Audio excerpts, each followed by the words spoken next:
안녕하세요. 저는 박은순이라고 합니다. 정말 큰일 날 뻔했던 제 이야기 좀 들어주세요. 버스 창가에 기대 앉아 빠르게 스쳐 지나가는 풍경을 무심히 바라보았습니다. 하지만 제 마음은 이미 버스가 향하는 곳, 아들 태우가 사는 아파트에 가 있었어요. 일주일에 2번, 이렇게 아들 집에 가서 손주 하준이를 돌보는 것이 어느새 제 삶의 가장 큰 낙이 되었습니다. 자식 다 키우고 이제는 편히 쉬라는 주변의 성화도 있었지만 자식 집에 드나들며 손주 재롱이라도 볼 수 있는 것이 저에게는 그 어떤 휴식보다도 큰 활력이 되었지요. 며느리인 인영이가 몸이 불편하니 제가 힘을 보태는 것이 당연하기도 했고요. 정류장에 내려 익숙한 아파트 단지로 들어서는 발걸음이 가벼웠습니다. 등에 짊어진 가방 안에는 아침부터 정성껏 끓인 소고기 뭇국과 갓 무친 나물이 들어 있었어요. 인영이가 입맛이 없을 때 제가 끓인 뭇국은 잘 먹는다는 아들의 말이 생각나서 새벽부터 부지런을 떤 결과물입니다.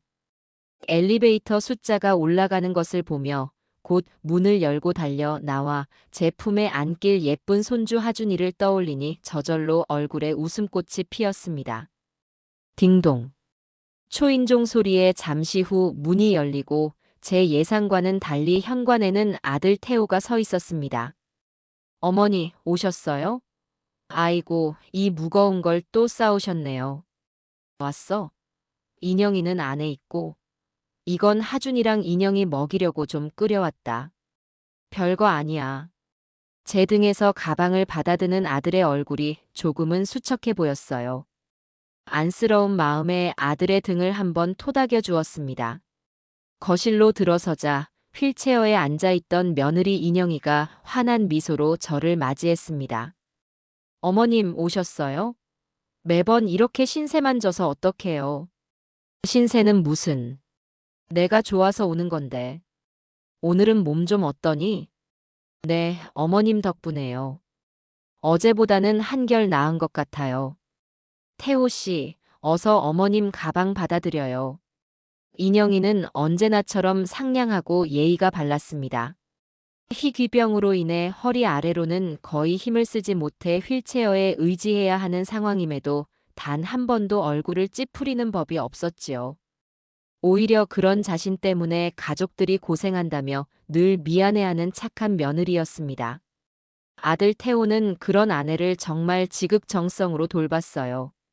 아내의 식사를 챙기고 휠체어를 밀어주고 밤에는 다리를 주물러주는 것이 일상이었습니다. 저렇게 착한 아들이 저런 천사 같은 며느리를 만났으니 비록 병마가 두 사람을 힘들게 할지언정 서로 의지하며 잘 이겨내리라 믿어 의심치 않았습니다. 할머니. 방에서 놀고 있던 하준이가 저를 발견하고는 장난감 자동차를 손에 쥔 채로 아장아장 달려왔습니다. 저는 얼른 팔을 벌려 제 키만 한 손주를 품에 가득 안았어요. 아이에게서 나는 포근한 분유 냄새와 맑은 웃음소리가 한순간에 온몸의 피로를 녹여주는 것 같았습니다. 우리 하준이 할머니 보고 싶었어? 네. 할머니, 하준이가 자동차 조립했어요. 엄청 커요. 그래. 우리 하준이가 벌써 그렇게 큰 것도 조립할 줄 알아? 어디 한번 할머니한테 자랑해봐. 하준이의 손에 이끌려 방으로 들어가 블록으로 만든 커다란 자동차를 보며 한참이나 칭찬을 해주었습니다. 아이는 뭐가 그리 좋은지 까르르 웃으며 제 무릎에 앉아 제잘거렸지요. 그 평화로운 모습을 거실 소파에 앉은 아들과 휠체어에 기댄 며느리가 흐뭇하게 바라보고 있었습니다. 모든 것이 완벽하게 행복해 보이는 그런 오후였어요. 아들은 회사에 출근해야 한다며 채비를 마쳤고 저는 아들에게 걱정 말고 다녀오라며 손을 흔들어 주었습니다. 이제 이 집에는 저와 인영이 그리고 하준이 이렇게 셋만 남았지요. 인영이는 제게 연신 미안해하며 과일을 깎아주려 했지만 제가 손사래를 치며 쉬라고 했습니다. 괜찮다 아가. 넌 그냥 편히 앉아서 하준이 노는 거나 보고 있어. 내가 다 할 테니. 그래도 어머님 죄송해서요. 죄송하긴. 불편한 몸으로 하준이 키우는 너가 더 대단하지. 내가 이 정도도 못 해주겠니? 저는 인영이를 소파 옆에 편히 있도록 하고 제가 가져온 반찬들을 냉장고에 정리했습니다. 그리고 하준이와 함께 그림책을 읽어주기도 하고 블록 쌓기 놀이를 하며 시간을 보냈어요. 하준이는 유독 저를 잘 따랐습니다. 어쩌면 엄마가 몸이 불편해 마음껏 안아주거나 뛰어놀아주지 못하는 것에 대한 보상 심리일지도 모른다고 저는 막연히 생각했지요. 오후 2시가 넘어가자 하준이가 눈을 비비며 졸려하기 시작했습니다. 아이를 안아들고 침실로 향했어요. 인영이는 휠체어를 굴려 침실 문 앞까지 따라와서는 어머님 힘드실 텐데 라며 안절부절 못하는 표정을 지었습니다. 저는 괜찮다는 눈짓을 보내고 방으로 들어가 하준이를 침대에 뉘었습니다. 우리 하준이 이제 코 잘 시간이에요. 할머니 이야기 하나만 더 해주세요. 알았어. 우리 강아지 무슨 이야기가 듣고 싶을까? 저는 나직한 목소리로 전래동화를 하나 들려주었습니다. 제 목소리가 자장가처럼 들렸는지 하준이는 금세 눈이 스르르 감기는 듯 했어요. 잠결에 든 아이의 등을 토닥여주는데 바로 그 순간이었습니다. 하준이가 거의 감긴 눈을 살짝 뜨며 제 귓가에 입을 가져다 댔습니다. 그리고는 세상에서 가장 비밀스러운 이야기를 털어놓는 아이처럼 아주 작은 목소리로 속삭였어요. 할머니, 엄마가 이건 비밀이랬는데. 아이의 뜨거운 숨결이 귓가에 닿았습니다. 저는 아이의 뜬금없는 말에 피식 웃으며 무슨 비밀인데 우리 하준이가 알고 있을까? 하고 되물었지요. 아이가 장난을 치는 것이라 생각했습니다. 하지만 이어지는 아이의 말은 제 등줄기에 소름이 돋게 만들기에 충분했습니다. 집에서는 엄마 안 아파서 막 걸어 다녀요. 밖에 나갈 때만 휠체어 타는 거래요. 아무한테도 말하면 안 된다고 했어요. 순간 세상의 모든 소리가 멎는 듯 했습니다. 저는 아무런 대답도 할 수 없었어요. 그저 숨을 죽인 채 아이의 얼굴만 쳐다보았습니다. 아이는 그 말을 끝으로 완전히 잠이 들었는지 고른 숨소리를 내기 시작했어요. 저는 아이의 이마에서 식은땀이 흐르는 것 같은 착각에 빠졌습니다. 이게 무슨 소리일까요? 아이가 꿈이라도 꾼 걸까요? 아니면 그저 상상으로 지어낸 말일까요? 저는 조심스럽게 아이를 눕히고 이불을 덮어준 뒤 거의 도망치듯 방을 빠져나왔습니다. 거실에서는 인영이가 휠체어에 앉아 조용히 뜨개질을 하고 있었습니다. 너무나도 평온하고 연약해 보이는 모습이었어요. 제 안색이 좋지 않은 것을 눈치챘는지 인영이가 걱정스러운 목소리로 물었습니다. 어머님 왜 그러세요? 어디 안 좋으세요? 아니다. 하준이가 금방 잠들어서. 나도 잠깐 앉아 있으려고. 저는 며느리에게서 가장 먼 소파 끝에 가서 앉았습니다. 심장이 방망이질을 쳤어요. 방금 들은 하준이의 말이 머릿속을 떠나지 않고 계속해서 맴돌았습니다. 집에서는 안 아파서 막 걸어 다녀요. 아니야, 그럴 리가 없어. 하준이가 뭘 잘못 봤거나 어린 마음에 지어낸 말이겠지. 우리 착한 인영이가 그럴 리가 없지. 저는 애써 고개를 저으며 부정적인 생각들을 떨쳐내려 했습니다. 그렇게 한참을 앉아 있는데 거실 테이블에서 놀던 하준이가 남긴 주스컵이 눈에 들어왔습니다. 아이가 마시다 남긴 주스가 얼마 남지 않은 채 위태롭게 놓여 있었어요. 제가 일어나 치우려는 순간이었습니다. 소파에서 꾸벅꾸벅 졸던 제가 잠시 몸을 뒤척이는 바람에 소파 쿠션이 밀리며 테이블을 살짝 쳤고 그 바람에 주스컵이 바닥으로 떨어져 요란한 소리를 내며 나뒹굴었습니다. 어머나!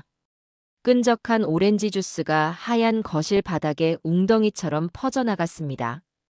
뜨개질을 하던 인영이도 깜짝 놀라 저를 쳐다봤어요. 어머님 괜찮으세요? 제가 닦을게요. 아니다, 아가. 내가 쏟았는데 내가 치워야지. 넌 가만히 앉아 있어. 행주가 어디 있더라. 저는 괜찮다며 손을 젓고 부엌으로 향했습니다. 싱크대 밑 찬장을 열어 새 행주를 꺼내 물에 적시는 그 짧은 순간 등 뒤에서 이상한 소리가 들렸습니다. 휠체어 바퀴 구르는 소리가 아니었어요. 그것은 분명 슬리퍼를 신은 발이 바닥을 끌며 다가오는 소리였습니다. 그리고 이어진 착하는 경쾌한 발소리. 저는 고개를 돌릴 생각도 못한 채 그 자리에 얼어붙고 말았습니다. 심장이 바닥까지 쿵 하고 떨어지는 기분이었습니다. 설마. 믿을 수 없는 생각과 함께 저는 천천히, 아주 천천히 고개를 돌렸습니다. 그리고 제 눈앞에 펼쳐진 광경에 저는 숨을 헙 하고 들이켜야만 했습니다. 불과 몇 초 전까지 휠체어에 앉아있던 며느리 이인영이 두 발로 멀쩡히 서서 심지어 허리를 숙여 바닥에 떨어진 휴지로 주스를 닦아내고 있었습니다. 너무나도 자연스럽고 익숙한 몸짓이었어요. 거동이 불편한 사람의 조심스러운 움직임이 아니었습니다. 그것은 두 다리가 아주 건강한 사람이 취할 수 있는 빠르고 군더더기 없는 동작이었습니다. 며느리는 바닥을 닦는 데에 열중한 나머지 제가 돌아본 것을 눈치채지 못한 듯 했습니다. 저는 목구멍까지 차오른 비명을 간신히 삼켰어요. 하준이의 말이 아이의 장난이나 헛소리가 아니었습니다. 그것은 진실이었던 겁니다. 제가 멍하니 서서 그 모습을 지켜보고 있다는 것을 깨달은 것은 바닥을 다 닦은 며느리가 무심코 고개를 들었을 때였습니다. 저와 눈이 마주친 그 순간 인영이의 얼굴이 새하얗게 질렸습니다. 동그랗게 커진 두 눈에는 당혹감과 공포가 가득했어요. 1초, 2초. 정적의 시간이 흐르고 다음 순간 인영이는 마치 연극 배우처럼 과장된 비명을 질렀습니다. 야! 아, 다리가 갑자기. 인영이는 그 자리에 풀썩 주저앉아 다리를 붙잡고 대굴대굴 구르기 시작했습니다. 방금 전까지 멀쩡하게 서서 바닥을 닦던 사람이라고는 도저히 믿을 수 없는 모습이었지요. 아, 아파. 태호 씨. 어머님. 다리가 말을 안 들어요. 저는 그 자리에 못 박힌 듯 서서 며느리의 처절한 연기를 묵묵히 지켜보았습니다. 손에 들고 있던 젖은 행주에서 차가운 물이 뚝뚝 떨어져 제 손등을 적셨지만 아무것도 느껴지지 않았어요. 머릿속에서는 도대체 왜? 라는 질문만이 거대한 종처럼 울리고 있었습니다. 저 착하고 상냥하던 며느리가, 제 아들이 그토록 사랑하고 아끼는 아내가 어째서 저런 끔찍한 거짓말을 하고 있는 것일까요? 어머님, 뭐 하세요? 저 좀 부축해 주세요. 휠체어 좀. 인영이는 눈물까지 흘리며 제게 애원했습니다. 저는 그제야 정신을 차리고 며느리에게 다가갔습니다. 하지만 예전처럼 안쓰러운 마음은 들지 않았어요. 대신 차갑고 섬뜩한 무언가가 제 가슴을 꽉 채우고 있었습니다. 저는 아무 말 없이 인영이를 부축해 휠체어에 앉혔습니다. 며느리의 몸은 가벼웠지만 제 마음을 짓누르는 의심의 무게는 천근만근처럼 무거웠습니다. 고맙습니다, 어머님. 갑자기 다리에 힘이 풀려서. 놀라셨죠?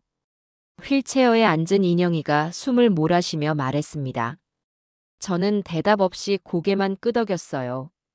그러자 제 침묵을 다른 의미로 해석했는지 인영이가 다급하게 덧붙였습니다. 제가 가끔 이래요. 아주 가끔, 정말 기적처럼 잠깐 힘이 들어갈 때가 있는데. 그러고 나면 꼭 이렇게 온몸이 마비되는 것처럼 고통이 심해져요. 의사 선생님도 이게 좋은 신호는 아니라고. 그럴듯한 변명이었습니다. 아마 예전에 저였다면 오죽하면 그랬을까, 가엾은 것이라며 며느리의 손을 잡고 눈물을 글썽였을지도 모릅니다. 하지만 이제는 아니었어요. 잠든 하준이의 속삭임과 방금 제 눈으로 목격한 진실이 며느리의 모든 말을 거짓으로 만들고 있었습니다. 저는 며느리의 얼굴을 가만히 들여다보았습니다. 창백한 얼굴, 겁에 질린 눈빛, 가늘게 떨리는 입술. 모든 것이 완벽한 연기처럼 느껴졌습니다. 이 평화롭고 행복해 보이던 아들의 가정에 제가 알지 못하는 거대한 비밀과 거짓이 숨어 있음을 직감했습니다. 그리고 그날 저는 결심했어요. 이 모든 것의 진실을 제 눈으로 똑똑히 확인하고야 말겠다고 말입니다. 그날 아들의 집에서 나온 뒤 어떻게 집까지 돌아왔는지 기억이 희미합니다. 버스 창밖으로 익숙한 풍경들이 무심하게 스쳐 지나갔지만 제 눈에는 아무것도 들어오지 않았어요. 머릿속에서는 오직 한 장면만이 며느리 인영이가 두 발로 멀쩡하게 서서 바닥을 닦던 그 모습만이 닳고 다른 필름처럼 반복해서 재생되고 있었습니다. 그리고 그 위에 겹쳐지는 하준이의 속삭임.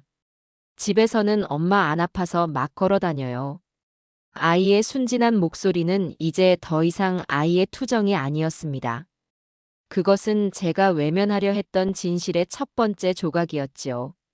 집에 도착해 현관문을 열고 들어서는 순간 텅 빈 집의 정적이 유난히 무겁게 느껴졌습니다. 평소 같았으면 아들 집에 다녀온 뒤에 피곤함과 손주를 보고 온 충만함이 뒤섞여 바로 소파에 몸을 뉘었을 테지만 그날은 그럴 수가 없었어요. 저는 부엌으로 가 냉수 한 잔을 단숨에 들이켰습니다. 차가운 물줄기가 타는 듯한 속을 식혀주는 것 같았지만 머릿속의 혼란은 조금도 가라앉지 않았습니다. 인영이는 왜 그런 거짓말을 하는 걸까요? 그 연약하고 착해 보이던 얼굴 뒤에 도대체 어떤 비밀이 숨겨져 있는 걸까요? 며칠 동안 잠을 설쳤습니다. 아들에게서는 아무런 연락이 없었어요. 평소 같으면 어머니 잘 들어가셨어요? 하준이가 할머니 또 보고 싶대요. 라며 살갑게 전화를 걸었을 아들이었습니다. 아마도 그날 제가 보였던 침묵과 굳은 표정에서 무언가 이상한 낌새를 눈치챘을지도 모릅니다. 혹은 며느리가 제게는 감추고 싶었던 모습을 보인 탓에 아들에게 그럴듯한 변명을 늘어놓고 제 연락을 피하고 있는 것일지도 몰랐지요. 어느 쪽이든 그들 사이에 제가 모르는 단단한 벽이 생긴 것만은 분명했습니다. 다음 주 다시 아들 집에 가야 하는 날이 다가왔습니다. 솔직히 말해가고 싶지 않았어요. 며느리의 얼굴을, 그 완벽한 연기를 아무렇지 않게 마주할 자신이 없었습니다.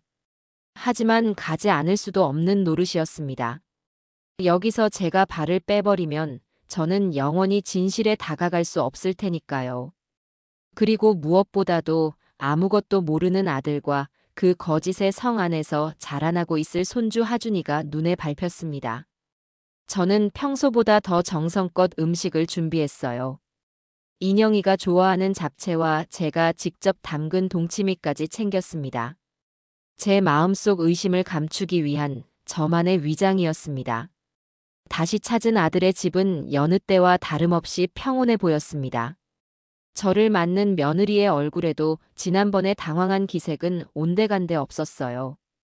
어머님 오셨어요. 지난주에는 제가 너무 추한 모습을 보여드려서 죄송해요. 그날 이후로 또 몸이 안 좋아서 계속 누워만 있었어요. 인영이는 휠체어에 앉아 금방이라도 눈물을 흘릴 듯한 얼굴로 저를 올려다보았습니다. 완벽한 연기였어요. 저는 속으로 차갑게 식어가는 감정을 애써 감추며 인영이의 손을 잡았습니다. 아니다, 아가. 몸이 아픈 게 어찌 너의 잘못이겠니? 내가 더 신경 써주지 못해서 미안하지. 그래서 오늘은 너 좋아하는 잡채 좀 해왔다. 제 말에 인영이는 감동한 듯 눈시울을 붉혔습니다. 그 모습을 지켜보는 제 마음은 복잡하기 그지없었어요. 저 눈물도 과연 진짜일까? 저 표정 뒤에는 어떤 생각이 숨어 있을까? 모든 것이 의심스러웠습니다. 그날따라 저는 평소보다 더 세심하게 며느리의 행동 하나하나를 살피기 시작했습니다. 모든 것은 제 의심을 뒷받침하는 증거가 될 수 있었으니까요. 결정적인 단서를 잡게 된 것은 점심 식사가 끝난 뒤였습니다. 인영이는 식후에 약을 먹어야 한다며 식탁 위에 놓인 갈색 약병을 찾았어요. 제가 물을 떠다 주자 인영이는 익숙하게 약병을 열어 손바닥에 하얀 알약 2개를 털어넣고 물과 함께 삼켰습니다. 매번 챙겨 먹는 약이니? 병에 좋다는 약은 뭐든 다 챙겨 먹어야지. 네, 어머님. 의사 선생님이 꼭 챙겨 먹으라고 하신 거예요. 이거라도 먹어야 조금이라도 차도가 있다고 해서요. 저는 무심한 척 대꾸하며 약병을 유심히 쳐다보았습니다. 희귀병을 앓는 사람이 먹는 약이라기에는 너무나 평범한 플라스틱 약병이었어요.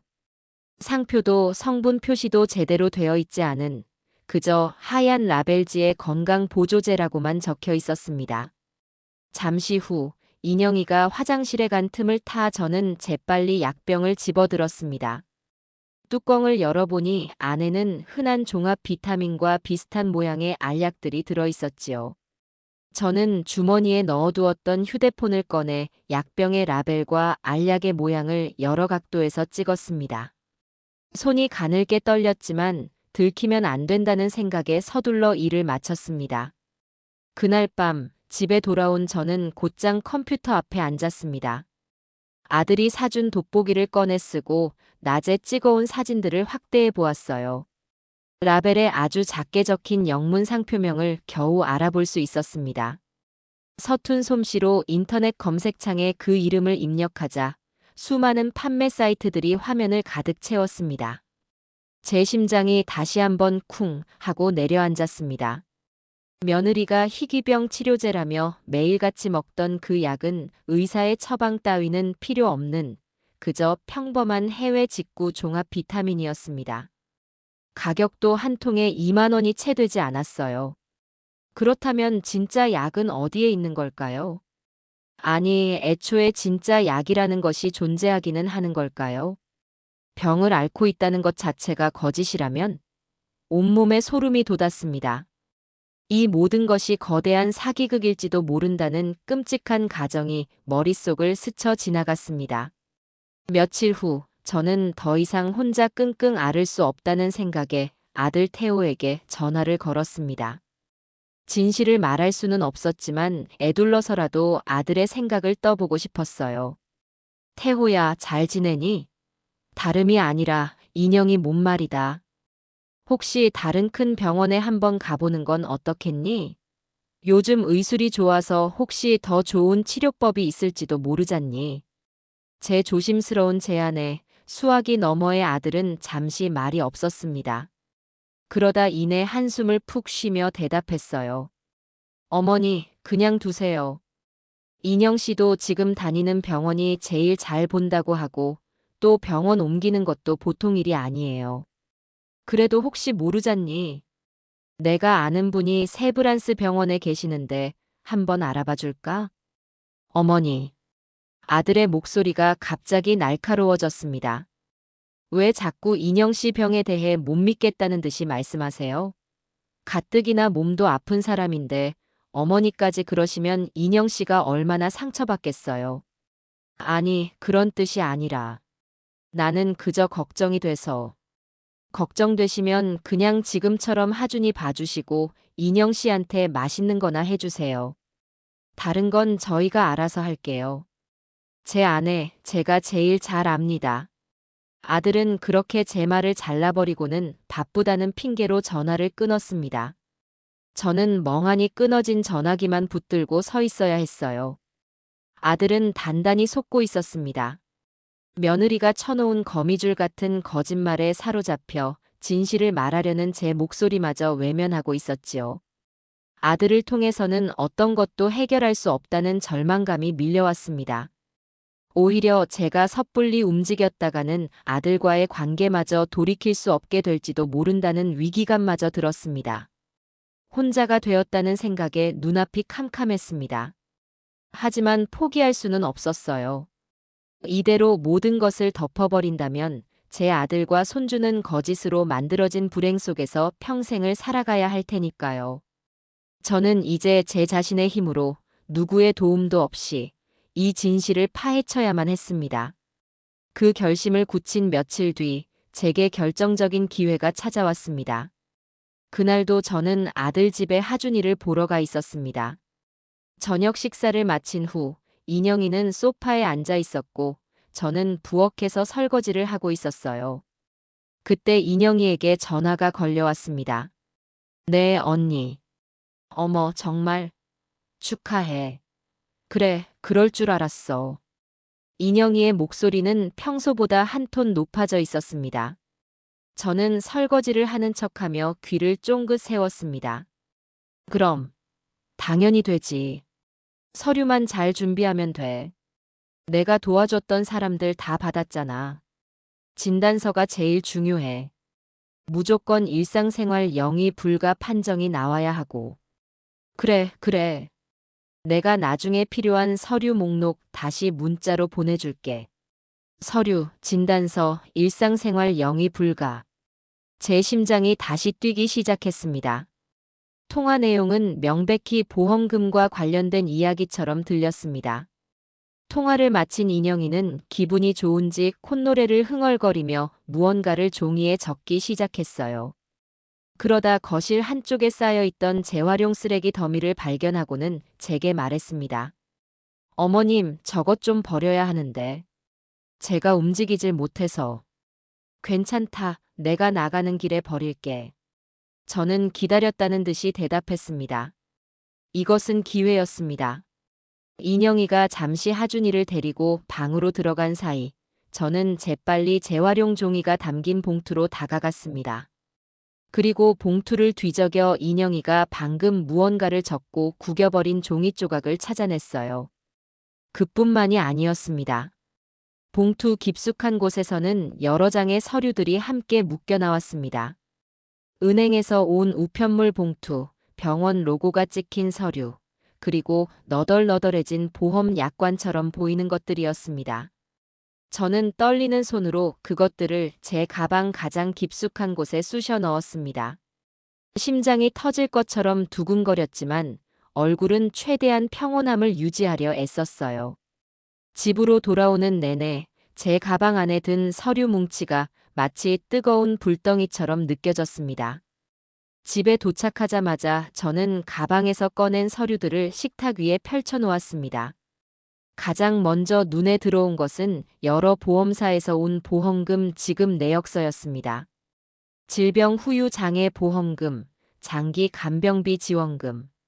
지급된 금액의 숫자들을 더해보니 그 액수는 제가 평생 만져보지도 못한 억 단위의 돈이었습니다.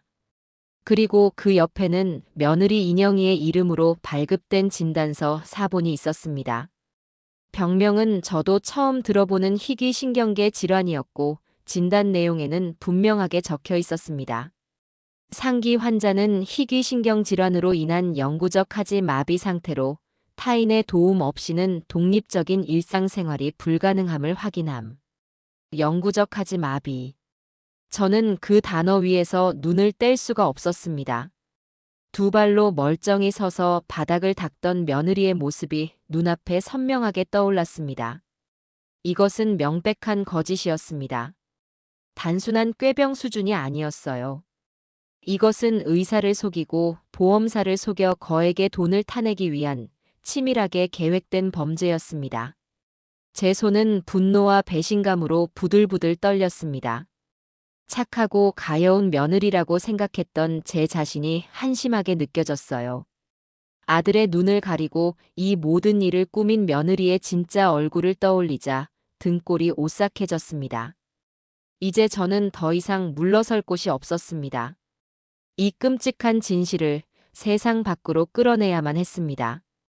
보험 사기라는 명백한 증거를 손에 쥐었지만 제 마음은 오히려 더 무거워졌습니다. 이것을 어떻게 세상에 알려야 할까요? 당장 경찰서로 달려가야 할까? 아니면 아들을 다시 한번 설득해야 할까? 머릿속이 실타래처럼 엉켜 무엇부터 시작해야 할지 알 수가 없었습니다. 며느리 인영이가 벌인 일이 단순히 거짓말의 수준을 넘어선 범죄라는 것을 깨닫게 되자 덜컥 겁이 나기도 했습니다. 만약 제가 이 사실을 폭로한다면 제 아들의 인생은 그리고 손주 하준이의 삶은 어떻게 되는 걸까요? 가정이 풍비박산 나는 것은 아닐까? 그 생각에 이르자 섣불리 움직일 수가 없었습니다. 저는 일단 모든 증거를 안전하게 보관하기로 했습니다. 진단서 사본과 보험금 내역서는 휴대폰으로 모두 찍어두고 원본은 제 장롱 가장 깊숙한 곳, 낡은 혼수함 밑에 숨겨두었습니다. 그리고 저는 다시 아무것도 모르는 시어머니의 얼굴을 하고 아들의 집을 드나들기 시작했어요. 이전과 달라진 점이 있다면 이제는 며느리의 모든 행동과 말을 의심의 눈으로 필터링하며 또 다른 단서를 찾기 위해 온 신경을 곤두세우고 있다는 것이었습니다. 그러던 어느 날이었습니다. 그날은 인영이가 오랜만에 예전 직장 동료들이 병문안을 온다고 했습니다. 저는 손님 맞이를 도와주겠다며 평소보다 조금 이른 시간에 아들 집을 찾았어요. 인영이는 제게 어머님 힘드실 텐데 그냥 쉬세요. 제가 음식은 다 배달시켰어요. 라며 저를 소파에 앉혔습니다. 하지만 저는 손주 하준이를 돌본다는 핑계로 거실을 떠나지 않았어요. 잠시 후 초인종이 울리고 손님들이 들어왔습니다. 인영이의 말대로 서너 명의 젊은 여자들이었어요. 그런데 그들의 분위기는 병문안을 온 사람들의 그것과는 사뭇 달랐습니다. 걱정스러운 표정보다는 무언가에 잔뜩 긴장하고 초조해하는 기색이 역력했지요. 그들은 거실에 들어서자마자 저를 힐끗 쳐다보며 인영이에게 무언가 눈짓을 보냈습니다. 인영이는 애써 태연한 미소를 지으며 말했습니다. 어머님, 제 친구들이에요. 인사하세요. 다들 저 아플 때부터 걱정 많이 해준 고마운 동료들이에요. 저는 인사를 받으며 그들의 얼굴을 하나하나 찬찬히 뜯어보았습니다. 그들은 제게 어색하게 고개를 숙이면서도 눈은 계속해서 인영이를 향해 있었습니다. 저는 하준이와 놀아주는 척하며 그들의 대화에 귀를 기울였습니다. 인영아, 몸은 좀 어때? 응, 늘 똑같지 뭐. 이렇게 와줘서 고마워. 다름이 아니라. 지난번에 우리가 부탁했던 거 말이야. 어떻게 좀 되고 있어?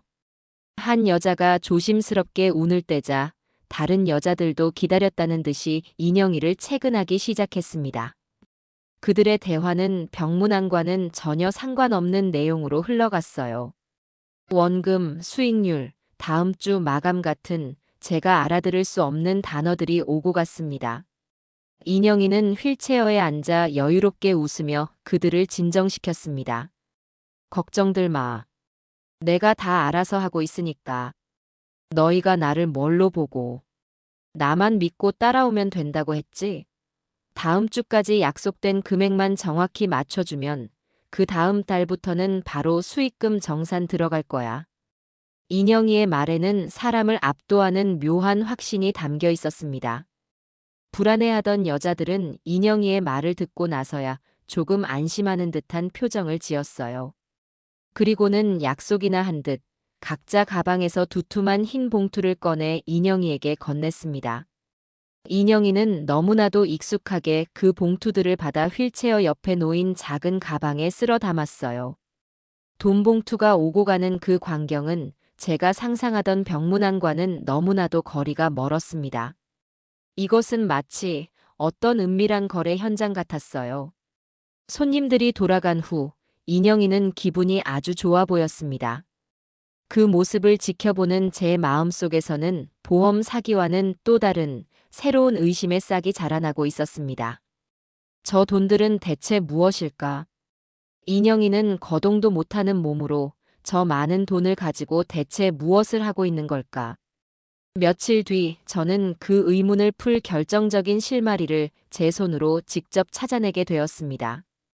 그날 하준이가 새로 산 작은 로봇 장난감을 가지고 놀다가 거실 책장 가장 밑칸으로 굴려버렸어요.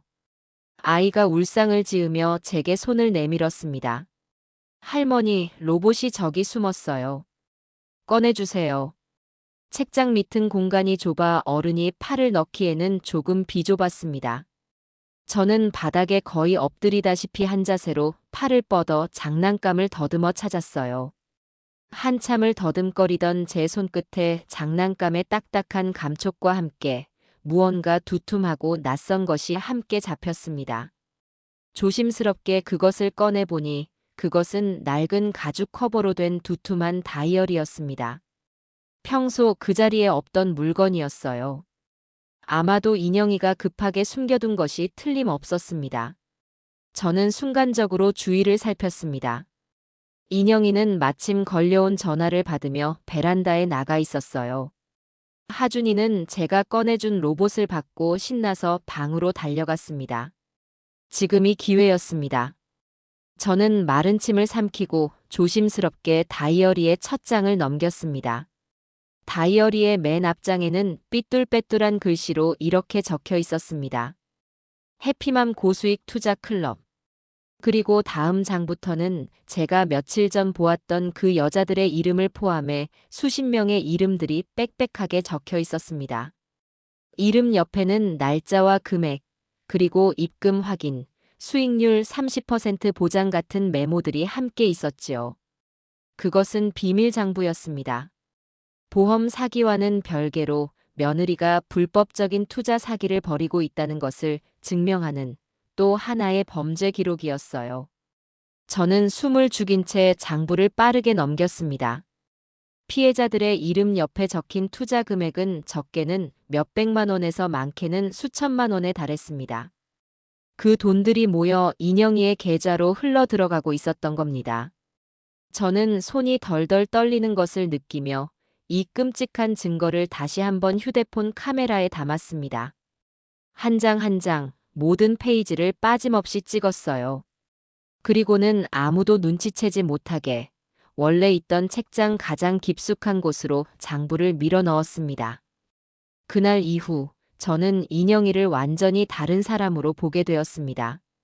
그녀는 더 이상 가여운 환자나 철없는 며느리가 아니었어요.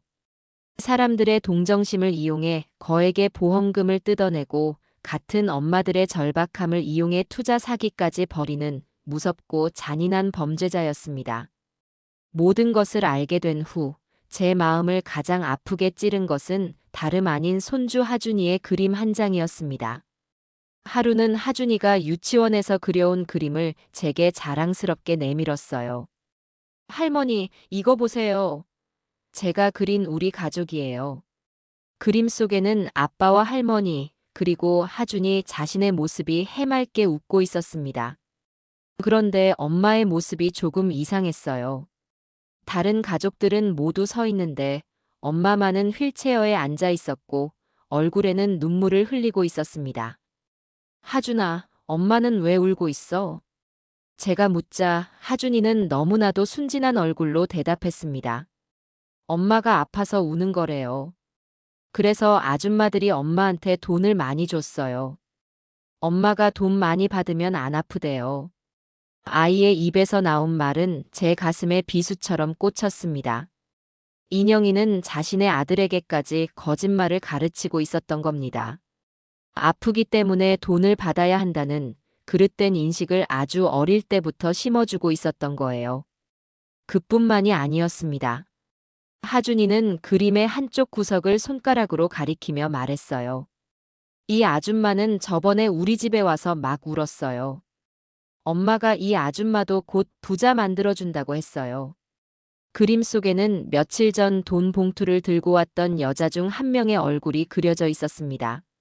아이의 눈에는 모든 것이 그대로 비치고 있었던 겁니다. 아픈 엄마와 엄마를 돕기 위해 돈을 주는 사람들, 그리고 그 앞에서 우는 다른 아줌마. 아이는 이 모든 부조리한 상황을 그저 사실 그대로 받아들이고 있었어요. 저는 더 이상 이 끔찍한 연극을 보고만 있을 수 없었습니다. 하준이가 이 거짓의 세상 속에서 더 오염되기 전에 제가 모든 것을 끝내야만 했습니다. 이 집을, 제 아들과 손주를 구하기 위해서라면 저는 그 어떤 일도 할 수 있었습니다. 손주 하준이의 그림 한 장은 제게 남아있던 마지막 망설임마저 앗아갔습니다. 더 이상 시간을 끌 수 없었어요. 저는 그날 밤 제 아들 태호를 제 집으로 불렀습니다. 더는 아들의 집에서 며느리가 듣고 있을지도 모르는 불안한 상황 속에서 이야기하고 싶지 않았습니다. 오직 아들과 저 단둘이서 모든 것을 마주해야만 했습니다. 퇴근 후 지친 얼굴로 집에 들어선 아들은 제가 갑자기 부른 이유를 궁금해하는 눈치였습니다. 어머니, 무슨 일 있으세요? 하준이한테 무슨 일 생긴 건 아니죠? 아니다. 하준이는 잘 있어. 너랑 할 얘기가 있어서 불렀다. 우선 앉아라. 저는 아들을 식탁 의자에 앉히고 그 앞에 제가 그동안 모아온 것들을 하나씩 꺼내 놓았습니다. 며느리의 가짜 약 사진, 보험금 지급 내역서와 진단서 사본, 그리고 비밀 투자 장부를 찍은 수십 장의 사진들. 아들은 영문을 모르겠다는 표정으로 제가 늘어놓는 것들을 바라보았습니다. 어머니, 이게 다 뭐예요? 저는 떨리는 목소리를 가다듬고 차분하게, 하지만 단호하게 입을 열었습니다. 태호야, 내가 지금부터 하는 말, 믿기 힘들겠지만 전부 사실이다. 그러니 제발 끝까지 들어주렴. 저는 하준이가 제게 했던 첫 속삭임부터 시작했습니다. 제가 직접 며느리가 걷는 것을 목격했던 날의 이야기, 가짜 약의 정체, 그리고 수억 원대의 보험 사기와 수십 명의 피해자를 만들어낸 불법 투자 사기까지. 제가 보고 듣고 확인한 모든 것을 남김없이 털어놓았어요. 제가 말을 하는 동안 아들의 얼굴은 점차 하얗게 굳어갔습니다. 모든 이야기를 마쳤을 때 방 안에는 무거운 침묵만이 감돌았습니다. 저는 아들이 충격을 받고 분노하고 그리고 마침내 진실을 받아들여 주기를 간절히 바랐습니다. 하지만 제 기대는 산산조각이 나고 말았습니다. 한참 동안 말이 없던 아들이 갑자기 자리에서 벌떡 일어나며 소리쳤습니다. 지금 이게 다 사실이라는 말이에요? 어머니, 제정신이세요. 태호야, 어떻게 어머니가 인영 씨한테 이럴 수 있어요? 아픈 사람을 이렇게까지 모함하고 없는 사실을 지어내서 뒤를 밟고 물건을 훔쳐보고. 이게 어떻게 시어머니가 할 짓이에요? 아들의 눈에는 실망과 분노가 가득했습니다. 아들은 제가 내놓은 증거들은 쳐다보지도 않았어요. 그저 저를, 자기 아들을 불행에 빠뜨리려는 악독한 시어머니로 취급하고 있었습니다. 이건 모함이 아니야, 사실이라고. 너의 눈으로 직접 이 서류들을 봐. 너의 아내가 무슨 짓을 하고 있는지 똑똑히 보란 말이다. 됐어요. 더는 듣고 싶지 않아요. 어머니가 인영 씨를 얼마나 싫어했으면 이런 끔찍한 소설까지 쓰세요. 제 아내는 아파요. 제가 매일 밤 그 사람 다리를 주무르지 않으면 잠도 못 자는 사람이라고요. 그런데 걷다니요? 사기꾼이라니요? 말도 안 되는 소리 하지 마세요. 아들은 이성을 잃고 제게 악을 썼습니다. 그리고는 식탁 위에 놓여있던 서류들을 거칠게 밀쳐 바닥으로 흩어버렸습니다. 종이들이 힘없이 방바닥을 나뒹굴었어요.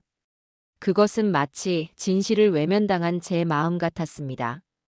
다시는 인영 씨나 우리 집에 대해서 그런 말 꺼내지 마세요. 그리고 당분간 하준이 보러 오실 필요도 없어요. 어머니 같은 분께 제 아들을, 제 아내를 맡길 수 없으니까요. 저희 가정을 파탄내려고 작정한 분한테요. 그 말을 끝으로 아들은 현관문을 박차고 나가버렸습니다. 쾅 하고 닫히는 문소리가 제 심장을 내리치는 것 같았습니다. 저는 그 자리에 주저앉아 흩어진 종이들을 망연자실하게 바라보았습니다. 눈물이 쏟아졌어요. 아들을 구하고 싶었는데 오히려 아들에게서 가장 깊은 상처를 받고 버림받은 기분이었습니다. 세상에 정말 저 혼자만 남겨진 것 같았어요. 그날 밤 저는 뜬 눈으로 밤을 새웠습니다. 절망감에 모든 것을 포기하고 싶다는 생각마저 들었습니다. 하지만 동이 트고 창문으로 희미한 빛이 들어올 때쯤 저는 며느리의 비밀 장부에서 보았던 이름들을 떠올렸습니다. 해피맘 고수익 투자 클럽. 그리고 그 아래 적혀 있던 수십 명의 엄마들. 그들도 어쩌면 저처럼 어디에도 하소연하지 못하고 속만 태우고 있을지도 모릅니다.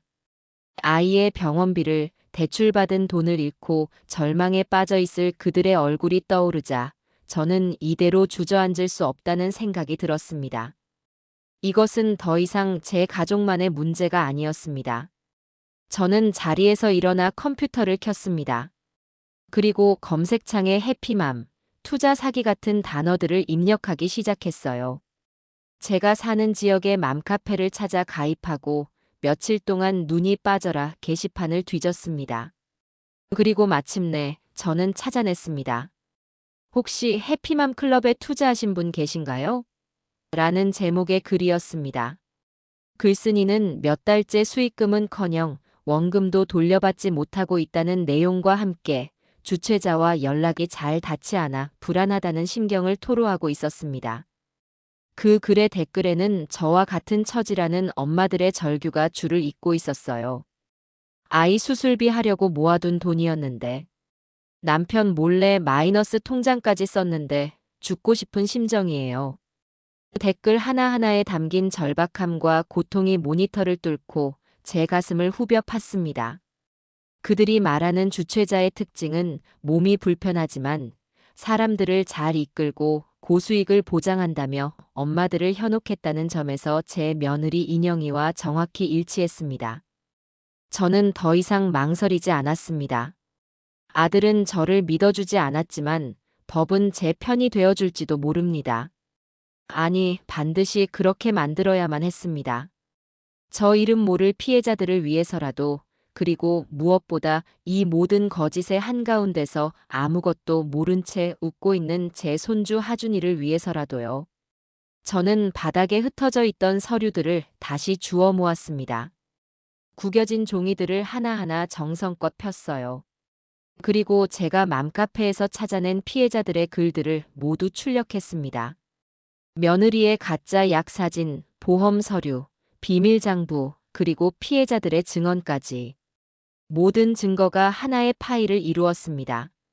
그것은 제 며느리 이인영이라는 사람의 죄를 증명하는 완벽한 기록이었습니다. 다음 날 아침, 저는 평소보다 이른 시간에 집을 나섰습니다. 가장 깨끗한 옷으로 갈아입고 머리도 단정하게 빗었어요. 초라하거나 나약해 보이고 싶지 않았습니다. 제 발걸음은 조금의 망설임도 없이 한 곳을 향하고 있었습니다. 집에서 몇 정거장 떨어진 곳에 있는 파란색 간판이 걸린 건물이었습니다. 경찰서. 건물 앞에 서자 만감이 교차했습니다. 제가 지금 하려는 일이 과연 옳은 일일까? 이 문을 들어서는 순간 다시는 예전으로 돌아갈 수 없을지도 모릅니다. 아들은 저를 평생 원망하게 될지도 몰라요. 하지만 저는 고개를 들었습니다. 경찰서 건물을 비추는 아침 햇살이 마치 제게 용기를 내라고 말해주는 것 같았어요. 저는 심호흡을 한번 크게 하고 제 모든 것을 건다는 심정으로 경찰서의 무거운 유리문을 밀고 안으로 들어섰습니다. 제 손에는 제 며느리의 모든 비밀이 담긴 서류 봉투가 단단히 들려 있었습니다. 육중한 유리문을 밀고 들어선 경찰서 내부는 낯설고 서늘한 공기로 가득했습니다. 여기저기서 쉴 새 없이 울리는 전화벨 소리, 바쁘게 오가는 제복 입은 경찰들의 무표정한 얼굴, 낡은 서류와 잉크가 뒤섞인 듯한 희미한 냄새까지. 평생을 법 없이도 살아온 저 같은 늙은이에게는 그저 위압적으로만 느껴지는 공간이었지요. 저는 잠시 현관에 서서 숨을 골랐습니다. 손에 든 서류 봉투의 무게가 새삼 무겁게 느껴졌어요. 이것은 단순히 종이 몇 장이 아니었습니다. 제 아들의 가정을, 어쩌면 제 남은 인생을 통째로 뒤흔들 폭탄과도 같은 것이었습니다. 정신을 차리고 민원 창구로 다가갔습니다. 투명한 아크릴 판 너머에 앉아있던 젊은 경찰은 컴퓨터 모니터에서 눈을 떼지 않은 채 무심하게 물었습니다. 어떻게 오셨습니까? 신고를 좀 하려고 왔습니다. 제 목소리는 저도 모르게 기어들어가고 있었습니다. 젊은 경찰은 그제야 저를 한번 힐끗 쳐다보더니 귀찮다는 표정을 숨기지 않고 말했어요. 무슨 신고신데요? 분실물 신고는 저쪽이고 교통사고는 아닙니다. 사기 사건 때문에 왔습니다. 사기라는 말에 경찰의 눈썹이 살짝 움직였습니다. 그는 잠시 저를 위아래로 훑어보더니 흔한 보이스피싱 피해자려니 짐작하는 듯 했습니다. 어르신, 누구한테 돈을 보내셨어요? 요즘 신종 사기가 많아서. 그런 게 아닙니다.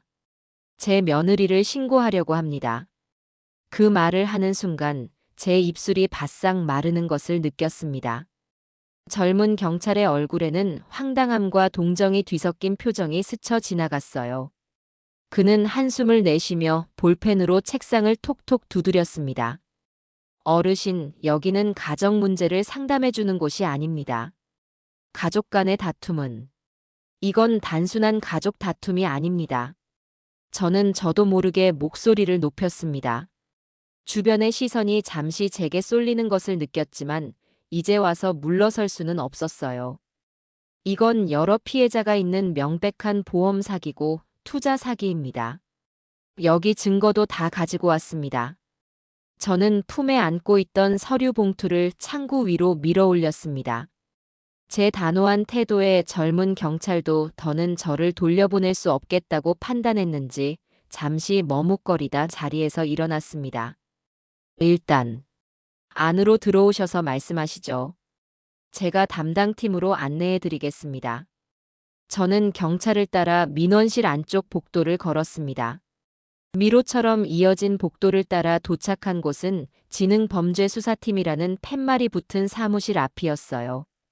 사무실 안은 서류 더미와 컴퓨터로 가득 차 있었고 저보다 나이가 조금 더 들어 보이는 한 형사가 심각한 얼굴로 통화를 하고 있었습니다.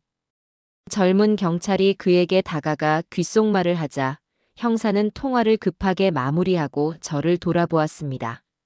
제가 담당 형사 김진수입니다. 어머님, 이쪽으로 오시죠. 김 형사라 불린 남자의 목소리는 낮고 차분했지만 그의 눈빛은 날카롭게 저를 꿰뚫어보는 듯 했습니다. 저는 그의 안내를 받아 칸막이로 나뉜 작은 상담실로 들어갔습니다. 낡은 책상과 의자 2개가 전부인 좁은 공간이었어요. 김 형사는 제 맞은편에 앉아 물 한 잔을 건네며 말했습니다. 자, 어머님. 긴장하지 마시고 차근차근 처음부터 말씀해 보십시오. 무슨 일 때문에 오셨는지. 저는 마른 침을 삼키고 준비해온 서류 봉투를 열었습니다. 그리고 지난 몇 주간 제 머릿속을 지옥으로 만들었던 모든 이야기를 꺼내놓기 시작했어요. 하준이의 귓속말, 제가 직접 목격한 며느리의 두발, 가짜 약의 정체, 그리고 마침내 발견한 보험 서류와 비밀 장부까지. 제 이야기가 길어질수록 김 형사의 표정은 점점 더 굳어갔습니다. 그는 팔짱을 낀 채 제 말을 끊지 않고 묵묵히 듣고만 있었어요. 그의 침묵은 제게는 일종의 시험처럼 느껴졌습니다. 저 늙은이가 노망이 들어 헛소리를 하는 건지 아니면 진짜 범죄의 실마리를 들고 온 건지 가늠하는 듯한 침묵이었지요. 이야기를 마친 뒤 저는 제가 가져온 증거들을 하나씩 책상 위에 올려놓았습니다. 이건 며느리가 희귀병 약이라고 먹던 비타민 사진입니다.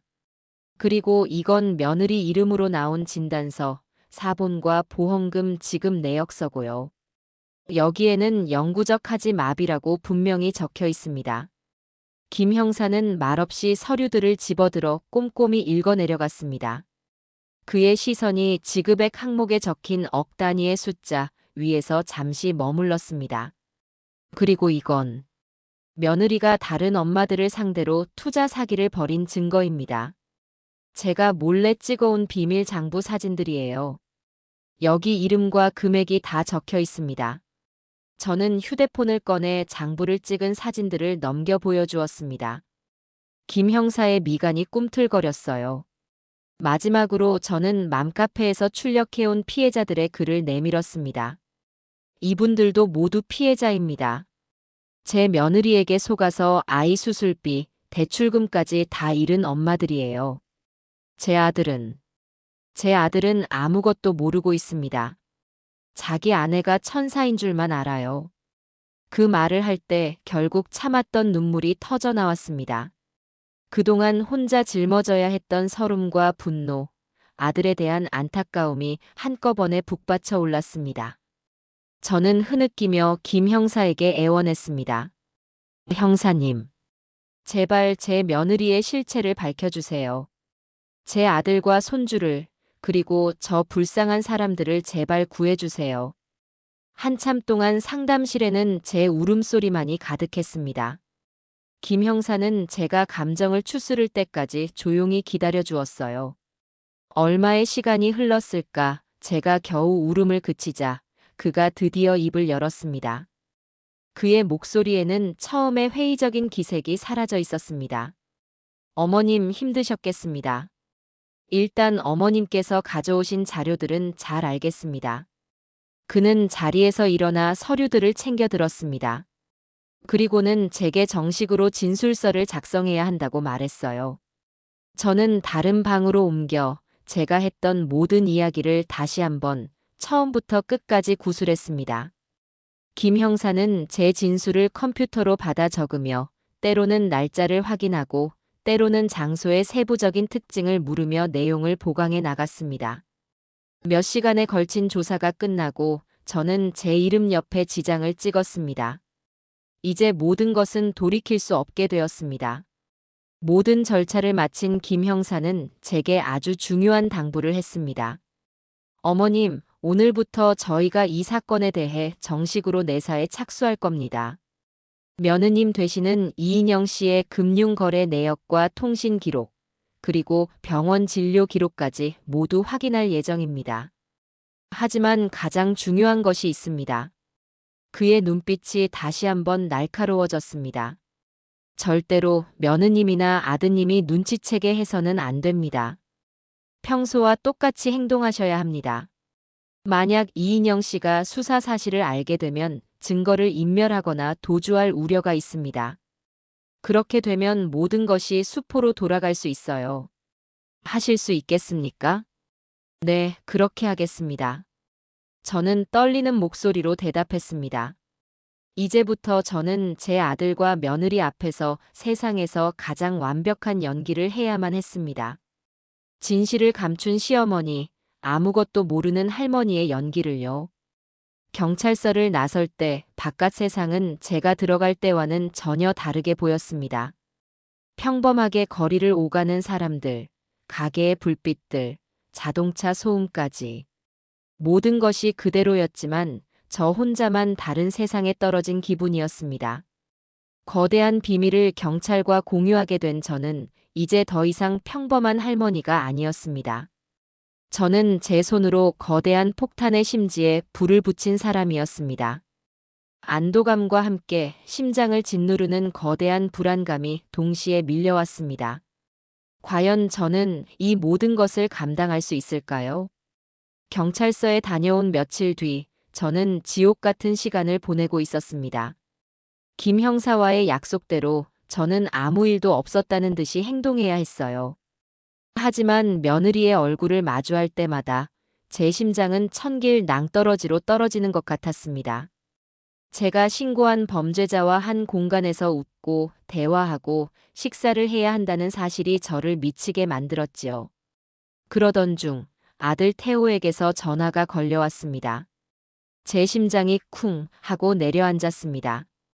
혹시 경찰서에서 연락이 간 걸까? 아니면 인영이가 무언가 눈치를 챈 걸까? 온갖 불길한 생각이 머리를 스쳐 지나갔습니다. 저는 떨리는 손으로 통화 버튼을 눌렀습니다. 태호야. 어머니, 저예요. 그날은 제가 너무 흥분해서 죄송했어요. 수화기 너머로 들려오는 아들의 목소리는 의외로 차분했습니다. 그는 지난번 제 집에서 소리를 지르며 나갔던 일을 사과했습니다. 하지만 그의 말 속에는 여전히 날카로운 가시가 숨어 있었어요. 하지만 어머니, 다시는 그런 말씀 마세요. 저도 인영 씨도 어머니의 그런 의심 때문에 너무 힘듭니다. 그래도 하준이가 계속 할머니를 찾아서요. 이번 주에도 와주실 수 있죠? 아이를 위해서요. 아이를 위해서라는 말은 교묘한 족쇄였습니다.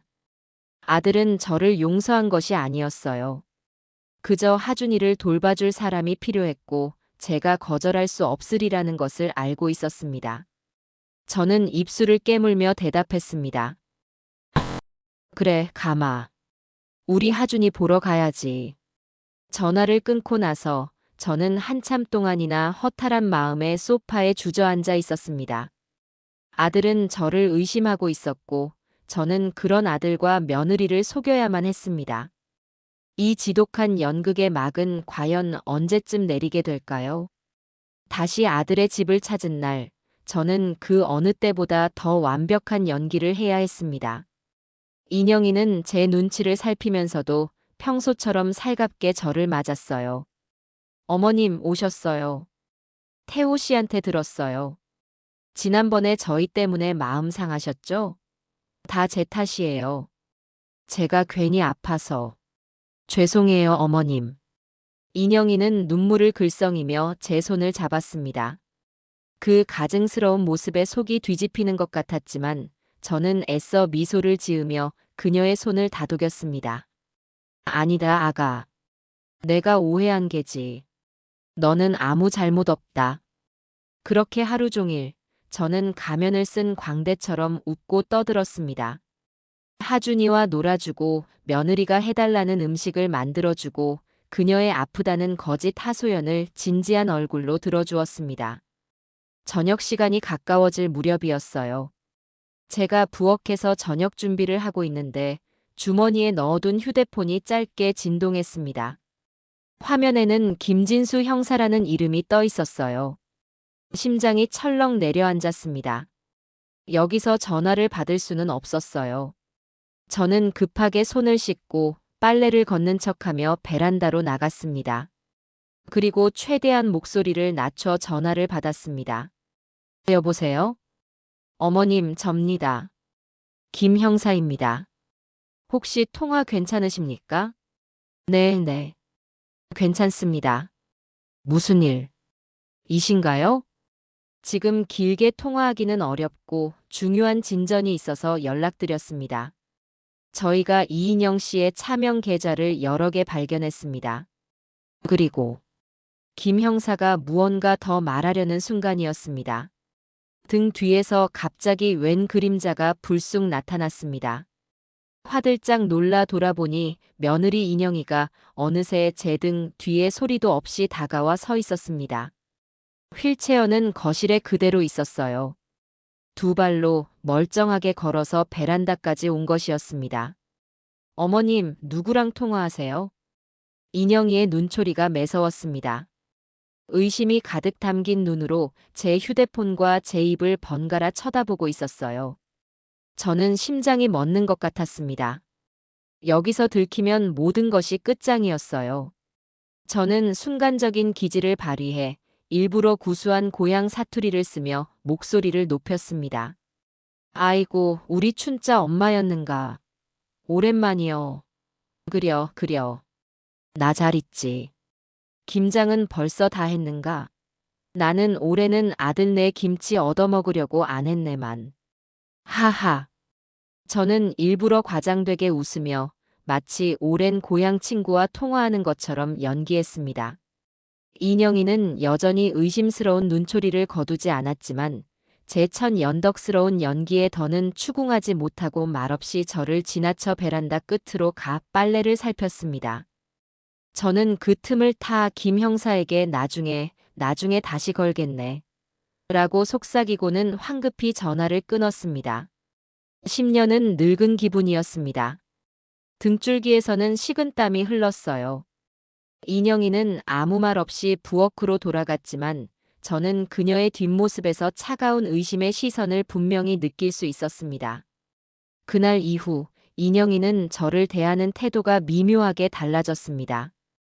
여전히 상냥했지만 그 상냥함 속에는 날카로운 경계심이 숨어 있었어요. 제가 전화를 받으러 갈 때마다 그녀의 시선은 집요하게 저를 쫓아다녔습니다. 며칠 뒤 저는 김 형사와 약속을 잡고 동네의 한적한 공원에서 만났습니다. 그는 그동안의 수사 결과를 제게 알려주었습니다. 어머님, 저희가 찾아낸 것들입니다. 김 형사가 내민 서류에는 은행 거래 내역과 사진 몇 장이 첨부되어 있었습니다.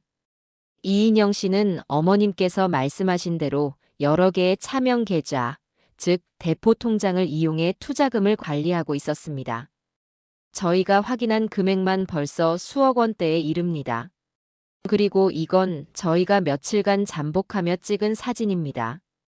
사진 속에는 인영이가 아파트 지하 주차장에서 차에서 내린 뒤 멀쩡하게 걸어서 엘리베이터 앞으로 가 휠체어로 옮겨 타는 모습이 선명하게 찍혀 있었습니다. 완벽한 증거였어요. 병원 기록도 확인했습니다. 진단서를 발급한 의사는 실제 존재했지만 이인영 씨는 초기 진단 이후 어떠한 재활 치료나 정기적인 검진도 받지 않았습니다. 영구장애 판정을 받은 환자에게서는 절대로 볼 수 없는 비정상적인 기록이지요. 이제 이 정도 증거만으로도 사기죄 입증은 물론 구속영장 청구까지 가능합니다. 김 형사의 말을 듣는 순간 저는 다리에 힘이 풀리는 것을 느꼈습니다. 길고 길었던 어둠의 터널 끝에서 마침내 한 줄기 빛이 보이는 것 같았습니다. 하지만 김 형사는 아직 끝이 아니라고 말했습니다. 이제부터가 진짜 시작입니다, 어머님. 저희는 곧 압수수색 영장을 발부받아 이인영 씨의 집과 관련된 모든 것을 샅샅이 뒤질 겁니다. 그때가 되면 아드님도 모든 사실을 알게 될 겁니다. 마음 단단히 먹으셔야 합니다. 저는 고개를 끄덕였습니다. 그동안 저를 짓눌렀던 모든 비밀과 거짓이 곧 세상에 드러날 것이었습니다. 폭풍이 곧 몰아닥칠 것을 예감하며 저는 그 폭풍의 한가운데를 묵묵히 걸어갈 준비를 마쳤습니다. 김 형사와의 만남 이후 모든 것은 일사천리로 진행되었습니다. 경찰은 제가 넘겨준 비밀 장부에 적힌 이름들을 토대로 투자 사기 피해자들을 한 명 한 명 찾아가기 시작했습니다. 처음에는 경찰의 연락에 당황하고 두려워하던 피해자들도 이것이 정식 수사이며 자신들 외에도 수많은 피해자가 있다는 사실을 알게 되자 그동안 억눌러왔던 분노와 억울함을 터뜨리며 적극적으로 증언하기 시작했습니다. 어느 날 김 형사에게서 다시 연락이 왔습니다. 그는 잠시 경찰서에 와주셔야겠다며 저를 불렀어요. 제가 경찰서에 도착하자 김 형사는 저를 한 조사실로 안내했습니다. 그곳에는 뜻밖의 인물이 앉아 있었습니다. 바로 제 아들 태호였습니다. 아들은 저를 보자마자 자리에서 벌떡 일어나 제게 달려오려 했지만 다른 형사가 그의 어깨를 막아섰습니다. 아들의 얼굴은 충격과 공포 그리고 배신감으로 완전히 무너져 내린 상태였습니다. 어머니, 이게 다 어떻게 된 일이에요? 경찰이 왜 인영이가 사기꾼이라고 하는 거예요? 아들은 울부짖었습니다. 저는 차마 아들의 얼굴을 마주 볼 수가 없었어요. 김 형사가 아들을 다시 자리에 앉히고는 제 앞에도 의자를 놓아주었습니다. 박태호 씨, 진정하십시오. 지금부터 저희가 확보한 증거들을 보여드리겠습니다. 어머님께서도 옆에서 지켜봐 주십시오. 김 형사는 책상 위에 서류와 사진들을 펼쳐놓았습니다. 그것은 제가 이미 보았던 인영이가 주차장에서 멀쩡히 걷는 사진, 수억 원이 오고 간 차명 계좌의 거래 내역, 그리고 다른 피해자들의 눈물 어린 진술서들이었습니다. 이게 다 뭡니까? 태호는 믿을 수 없다는 듯 중얼거렸습니다. 김 형사는 차가운 목소리로 하나씩 설명하기 시작했습니다. 박태호 씨의 아내 이인영 씨는 희귀병을 앓고 있지도 걷지 못하지도 않습니다. 지난 수년간 장애 진단을 빌미로 보험사에서 거액의 보험금을 편취했고 동시에 수십 명의 주부들을 상대로 고수익을 보장한다며 투자금을 받아 가로챈 혐의를 받고 있습니다. 이것들은 모두 그 증거들입니다. 김 형사는 마지막으로 녹음기 하나를 틀었습니다. 녹음기에서는 한 여자의 절규하는 목소리가 흘러나왔습니다. 그 여자는 자기도 아픈 몸이지만 특별한 투자처를 알고 있다며 저희를 안심시켰어요. 아이 수술비만 모이면 그만두려고 했는데 이제 저는 어떡하나요? 제발 제 돈 좀 찾아주세요. 네. 그것은 맘카페에서 보았던 한 피해자의 목소리였습니다. 녹음이 끝나자 태호는 책상 위로 그대로 고개를 쳐박고 아이처럼 오열하기 시작했습니다. 그의 울음소리에는 모든 것이 무너져 내린 한 남자의 절망이 담겨 있었습니다. 그가 사랑했던 아내, 그가 지키려 했던 가정, 그가 믿었던 모든 것이 한순간에 거짓 신기루가 되어 사라져버린 것이었습니다. 아들은 한참을 울다 말고 고개를 들어 저를 바라보았습니다. 그의 눈에는 원망 대신 깊은 죄책감과 미안함이 어려 있었어요. 어머니 말이 다 맞았네요. 제가 바보였어요. 죄송해요, 어머니. 정말 죄송합니다. 저는 더 이상 아무 말도 할 수 없었습니다. 그저 다가가서 무너져 내린 아들의 등을 가만히 쓸어줄 뿐이었습니다. 그날 이후 태호는 완전히 다른 사람이 되었습니다. 경찰 조사를 받고 집으로 돌아온 그는 인영이에게 아무것도 묻지 않았습니다. 그저 넋이 나간 사람처럼 멍하니 앉아만 있었지요. 인영이는 그런 아들의 변화에 불안함을 느꼈을 겁니다. 투자자들 몇몇과 연락이 끊기고 아들의 태도마저 싸늘해지자 그녀는 무언가 잘못되고 있다는 것을 직감한 듯 보였습니다. 그리고 마침내 인영이는 최악의 수를 두고 맙니다. 자신의 결백과 심각한 상태를 다시 한번 입증하기 위해 스스로 사고를 만들어내기로 한 것이었습니다. 그날 저녁 저는 태호에게서 다급한 전화를 받았습니다. 어머니, 빨리 좀 와주세요. 인영 씨가 욕실에서 넘어졌어요. 머리를 부딪혔는데 의식이 없어요. 저는 전화를 받자마자 이것이 인영이의 자작극임을 직감했습니다.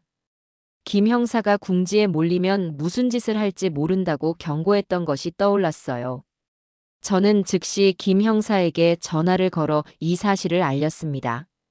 형사님, 인영이가 욕실에서 넘어져서 의식이 없는 척 연기를 하고 있습니다. 119 구급차도 불렀다고 합니다. 알겠습니다, 어머님.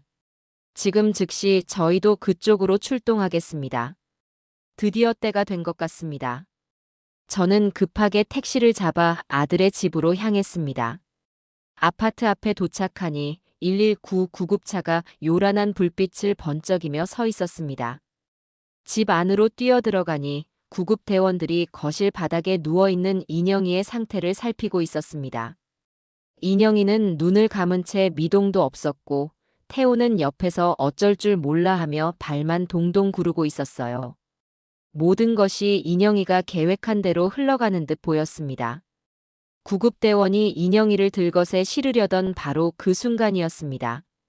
딩동. 요란한 초인종 소리가 울렸습니다. 태호가 의아한 표정으로 현관문을 열자 그 앞에는 김 형사를 비롯한 여러 명의 형사들이 서 있었습니다. 그들의 손에는 차가운 금속으로 된 종이 한 장이 들려 있었어요. 이인영 씨에 대한 사기 및 횡령 혐의로 발부된 체포 영장입니다. 이인영 씨, 당신을 체포합니다. 김 형사의 단호한 목소리가 거실을 가득 메웠습니다. 그 순간 들것에 실려가던 인영이가 감고 있던 눈을 번쩍 떴습니다. 그녀의 얼굴에는 더 이상의 연기도 눈물도 없었습니다. 오직 차가운 분노와 당혹감만이 가득했어요. 자신의 마지막 발악이 결국 자신의 체포 현장이 되어버린 이 아이러니한 상황을 그녀는 믿을 수 없다는 듯 저와 형사들을 번갈아 쳐다보았습니다. 모든 연극이 끝나는 순간이었습니다. 요란한 사이렌 소리와 함께 구급차와 경찰차가 떠나간 아파트는 마치 거대한 폭풍이 모든 것을 핥히고 지나간 뒤처럼 고요했습니다. 그 정막은 평화가 아닌 모든 것이 파괴된 뒤에 찾아오는 공허한 침묵이었지요. 잠시 전까지 울부짖으며 발악하던 며느리 인영이의 악에 바친 목소리가 여전히 귓가에 환청처럼 맴도는 듯했습니다. 당신 때문이야. 이 악독한 시어머니. 제 인생을 통째로 부정당한 기분이었지만 이상하게도 슬프거나 억울하지는 않았습니다. 그저 저것이 바로 내가 구해내려 했던 아들을 올가매고 있던 괴물의 진짜 목소리였구나 하는 차가운 깨달음만이 자리할 뿐이었습니다. 형사들이 집 안을 샅샅이 뒤지며 남겨놓은 흔적들은 처참했습니다. 옷장 서랍은 열린 채였고 소파 쿠션은 바닥에 나뒹굴었으며 여기저기서 압수된 물품을 표시하는 노란색 스티커가 흉터처럼 붙어 있었습니다. 이 집을 가득 채우고 있던 위선과 거짓이 그렇게 물리적인 형태로 제 눈앞에 펼쳐져 있었습니다. 이 모든 난장판의 한가운데 제 아들 태호는 마치 영혼이라도 빠져나간 사람처럼 거실 바닥에 주저앉아 있었습니다. 텅 빈 눈으로 한 곳을 응시하는 아들의 모습은 지난 몇 년간 자신이 쌓아 올린 삶이 한낱 모래성이었음을 깨달은 사람의 그것이었습니다. 저는 조용히 아들에게 다가가 그 옆에 함께 쪼그려 앉았습니다. 어떤 위로의 말도 쉽게 나오지 않았어요. 그 어떤 말로도 지금 아들이 느끼는 거대한 상실감과 배신감을 어루만질 수 없음을 알았기 때문입니다. 제가 할 수 있는 일은 그저 말없이 아들의 어깨를 감싸 안는 것뿐이었습니다. 제 온기가 전해졌을까, 태호는 그제야 굳어있던 몸을 풀며 제 어깨에 얼굴을 묻고 아이처럼 흐느끼기 시작했습니다. 다 큰 아들의 서럽고 처절한 울음소리가 텅 빈 집을 가득 메웠습니다. 그것은 아내에 대한 배신감, 진실을 외면했던 자신에 대한 자책, 그리고 어머니에 대한 미안함이 뒤섞인 참회와도 같은 울음이었습니다. 저는 그저 아들의 등이 잠잠해질 때까지 아무 말 없이 등을 토닥여 주었습니다. 괜찮다, 아들아. 이제 모든 것이 끝났으니 이제부터 다시 시작하면 된단다. 한참을 울던 태호가 겨우 감정을 추스르고 고개를 들었을 때 방문 하나가 조심스럽게 열리며 하준이가 잠이 덜 깬 얼굴로 고개를 내밀었습니다. 할머니, 아빠, 무슨 일이에요? 밖에서 막 시끄러운 소리가 났어요. 아이는 이 모든 끔찍한 상황을 알 리 없는 순수한 얼굴이었습니다. 저는 심장이 덜컥 내려앉는 기분이었어요. 이 어린아이에게 이 잔인한 진실을 어떻게 설명해야 할까요? 태호는 하준이를 보자마자 황급히 눈물을 닦으며 자리에서 일어났습니다. 하준아, 아무 일도 아니야. 그냥 아빠가 잠깐 넘어져서 그랬어. 괜찮아.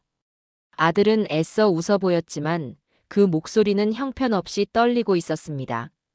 저는 더 이상 이 거짓으로 가득 찬 집에 아이를 둘 수 없다고 판단했습니다.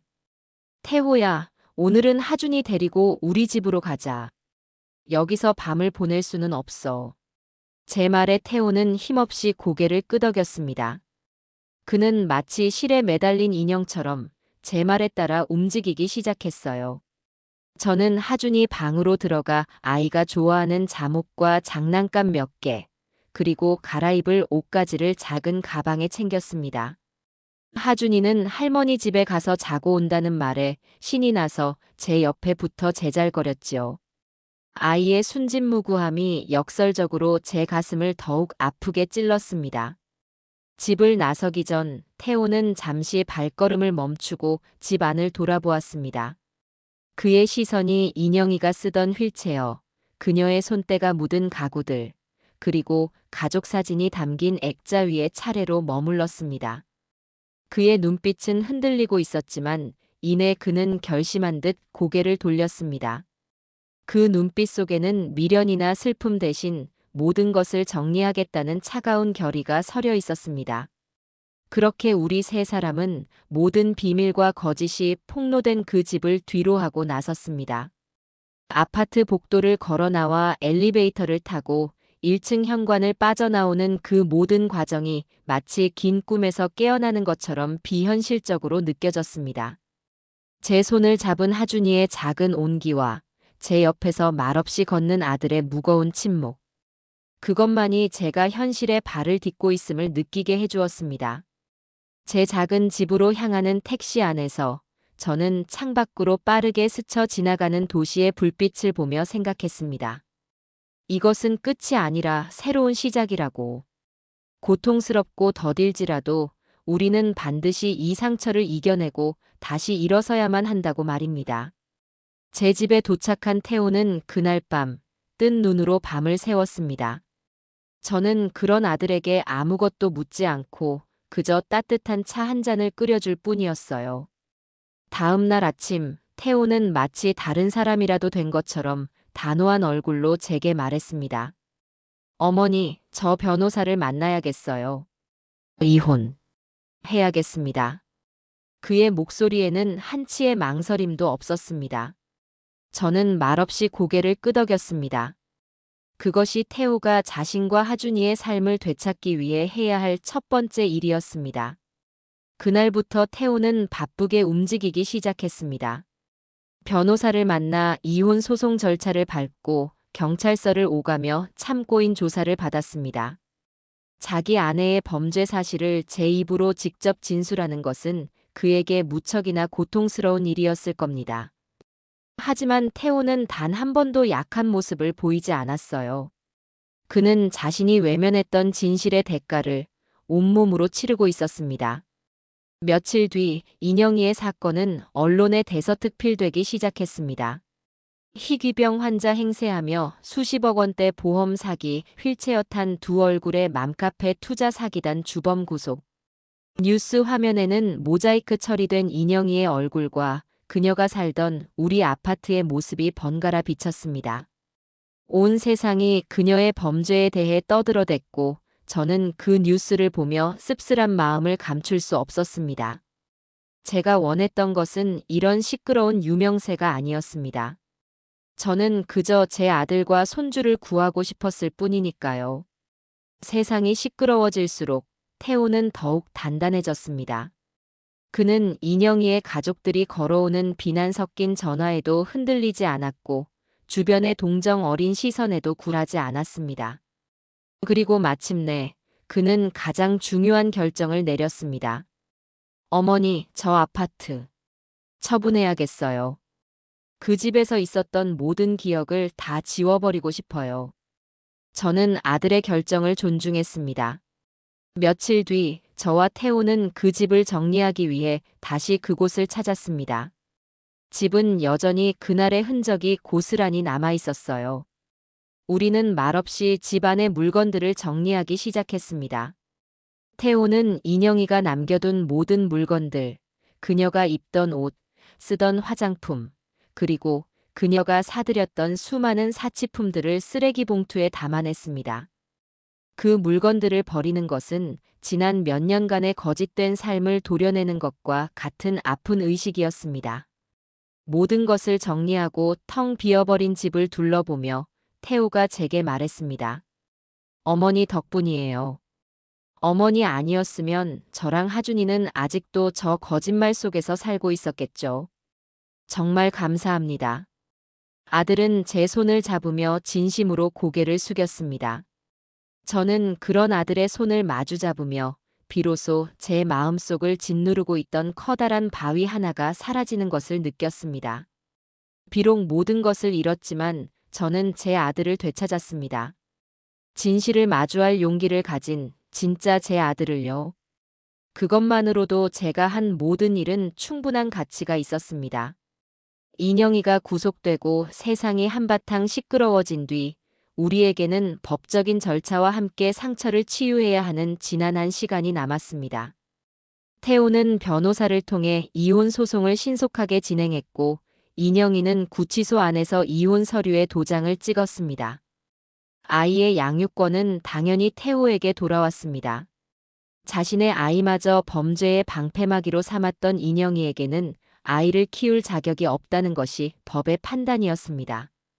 그 무렵 저는 김 형사로부터 연락을 한 통 받았습니다. 인영이에 대한 추가 조사가 이루어지면서 그녀의 범죄 행각이 생각보다 훨씬 더 악랄하고 거대했다는 사실이 밝혀졌다는 것이었습니다. 그녀는 단순히 엄마들을 상대로 투자 사기를 벌인 것을 넘어 몸이 아프거나 경제적으로 어려운 사람들에게 의도적으로 접근해 보험 사기를 치는 법을 알려주고 수수료를 챙기는 일종의 보험 사기 컨설턴트 역할까지 해왔다고 합니다.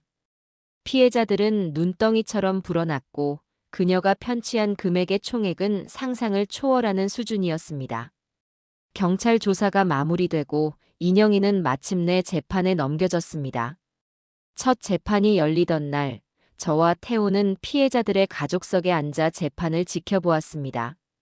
법정에 들어서는 인영이는 제가 알던 그 화려하고 당당한 모습이 아니었습니다. 수인복을 입은 그녀는 초췌하고 깡마른 모습으로 고개를 푹 숙인 채 피고인석에 앉았습니다. 그녀의 모습을 보는 태호의 표정은 복잡 미묘했습니다. 한때는 목숨처럼 사랑했던 아내의 처참한 모습에 대한 연민과 그녀가 저지른 죄에 대한 분노가 뒤섞인 듯 보였지요. 재판은 꽤 오랫동안 이어졌습니다. 인영이의 변호사는 어떻게든 형량을 줄이기 위해 그녀가 불우한 환경에서 자랐으며 깊이 반성하고 있다는 식의 감성적인 변론을 펼쳤습니다. 하지만 검사가 제시하는 증거들은 너무나도 명백하고 압도적이었습니다. 저와 태호도 증인으로 법정에 서야 했습니다. 제가 증인석에 서던 날, 법정 안의 모든 시선이 제게로 쏠렸습니다. 인영이의 변호사는 저를 며느리를 시기하고 아들을 뺏길까봐 불안해하다 결국 며느리를 모함한 악독한 시어머니로 몰아가려 했습니다.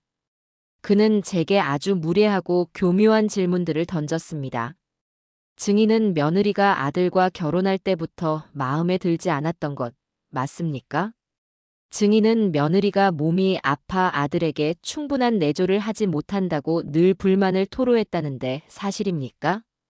하지만 저는 조금도 흔들리지 않았습니다. 저는 변호사의 눈을 똑바로 쳐다보며 차분하지만 단호한 목소리로 대답했습니다.